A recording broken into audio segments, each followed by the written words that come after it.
Bonjour, alors voici cette petite vidéo bonus pour vous expliquer ce qui a été ma source d'inspiration pour ce parcours guidé et surtout cette histoire, le secret de Valérie.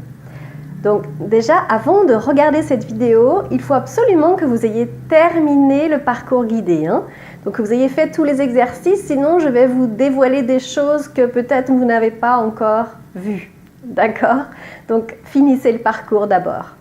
Donc cette petite vidéo, c'est pour vous expliquer en fait qu'est-ce qui a été ma source d'inspiration. Donc quand on écrit, évidemment, on s'inspire de sa vie personnelle et on s'inspire aussi des personnes que l'on rencontre, des situations que l'on rencontre. Donc ça a été mon cas aussi, bien sûr, mais évidemment ce n'est pas complètement autobiographique, c'est-à-dire que je ne raconte pas ma vie. Donc Valérie, ce n'est pas moi, Bertrand, ce n'est pas mon mari, heureusement. Donc mon mari n'est pas parti à Salvador de Bahia. J'ai choisi cette ville parce que c'est une ville que j'aime beaucoup. Mon mari aussi, on aime beaucoup le Brésil, on parle le portugais brésilien. On s'est souvent dit que ça pouvait être au Brésil que l'on disparaîtrait un jour. Quand on aime beaucoup une ville, parfois on se dit « Bon, si je disparais, tu sauras où me trouver. » Ce qui veut dire « J'aime tellement cet endroit que peut-être un jour, je vais y aller pour toujours en fait. » Donc voilà, l'histoire de Salvador de Bahia. Et après toute cette histoire autour de la préparation de la surprise et les malentendus qu'il y a eu autour de ça, mais ça vient d'une histoire cette fois-ci réelle.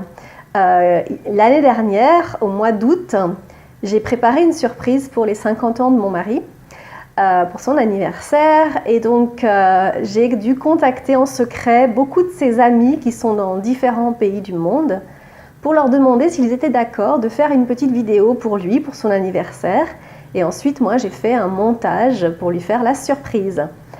Mais quand j'ai commencé cette démarche, quand j'ai eu cette idée, je n'ai pas imaginé que pendant 3 semaines, j'allais faire beaucoup de secrets à mon mari et c'était très difficile pour moi.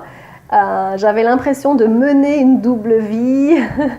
Je me sentais vraiment mal à l'aise de parler avec ses amis alors qu'ils ne le savaient pas.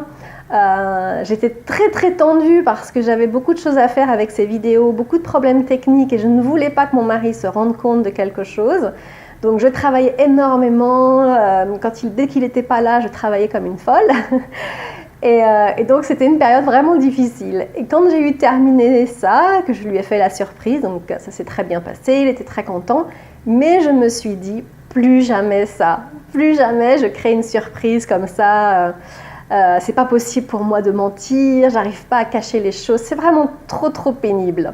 Donc voilà, et en fait mon mari après coup, quand il a su ce que j'avais fait, il a mieux compris certains jours où quand il rentrait, je rangeais tout, où j'étais un peu fatiguée, énervée, il comprenait pas pourquoi.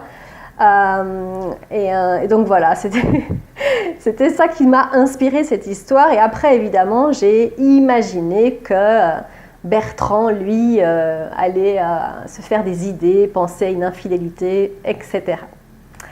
Une dernière petite chose par rapport au titre, le secret de Valérie. Pourquoi Valérie? Valérie, c'est une de mes très bonnes amies depuis que je suis adolescente. On est toujours en contact et c'est quelqu'un qui peint très bien. Donc c'est pour ça que je lui ai volé son prénom et sa passion de la peinture. Donc voilà pour les explications. J'espère en tout cas que cette histoire vous a plu, que le parcours guidé vous a plu. N'hésitez pas à me faire un avis, un commentaire sur le site pour me dire ce que vous en avez pensé. À très bientôt, merci.